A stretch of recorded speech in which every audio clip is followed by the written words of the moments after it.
আজ তোমাদের সাথে শেয়ার করব ভীষণ টেস্টি খুবই হেলদি নো ডিপ ফ্রাই পাপড়ি চাটের রেসিপি। যারা ওয়েট লস জার্নিতে আছো কিন্তু মুখরোচক চটপটে কিছু খেতে ইচ্ছে করছে তাদের জন্য কিন্তু এটা একটা আদর্শ রেসিপি। তার জন্য প্রথমেই নিয়ে নিচ্ছি 1 বাটি আটা, হাফ বাটি সুজি, স্বাদ মতো নুন, 2 চামচ ঘি আর 1 চামচ জোয়ান। এবারে এই সব কিছুকে ভালো করে মেখে নেব।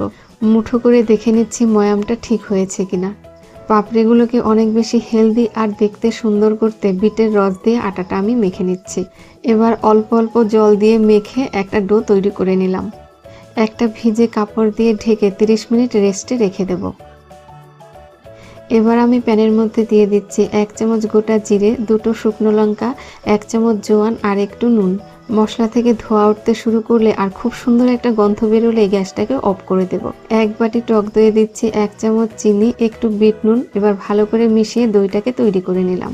1 মুঠো পুদিনা পাতা, ধনে পাতা, কাঁচা লঙ্কা, লেবুর রস, 1 চামচ চিনি, বিট নুন, চাট মশলা, আইস কিউব, টক দই দিয়ে গ্রিন চাটনিটাও রেডি করে নিলাম।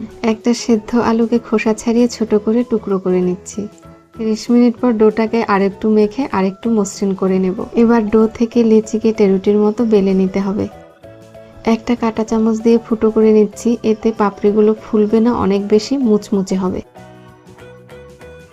একই রকমভাবে সবগুলো তৈরি করা হয়ে গেছে, এবার ভেজে নিচ্ছি। প্রথমে শুকনো তাওয়াতে রুটির মতো পাপড়িগুলোকে এপিট ওপিট ভালো করে সেঁকে নেব। তারপর হালকা একটু সাদা তেল লাগিয়ে নেব। পাপড়িগুলোর দুপাশেই খুব অল্প করে রিফাইন্ড অয়েল লাগিয়ে নিয়েছি। রেসিপিটাকে আরও অনেক বেশি হেলদি করতে তোমরা কিন্তু এই তেলটা ব্যবহার করতে নাও পারো, কারণ যেহেতু সুজি দেওয়া আছে সেহেতু পাপড়িগুলো কিন্তু এমনিও অনেক বেশি মুচমুচে হবে। এবার একটা প্লেটে প্রথমেই দিয়ে দিচ্ছি পাপড়িগুলো, টক দই, শসা, পেঁয়াজ, কাঁচা লঙ্কা, আবার টক দই, গ্রিন চাটনি, তেঁতুলের মিষ্টি চাটনি, ঝুরি ভাজা, সবশেষে অ্যাড করলাম 1 চামচ ভাজা মশলার গুঁড়ো। তো তোমরাও বানিয়ে এনজয় করো আর আমাকে ছোট্ট একটা কমেন্ট করে জানিও রেসিপি কেমন লাগলো।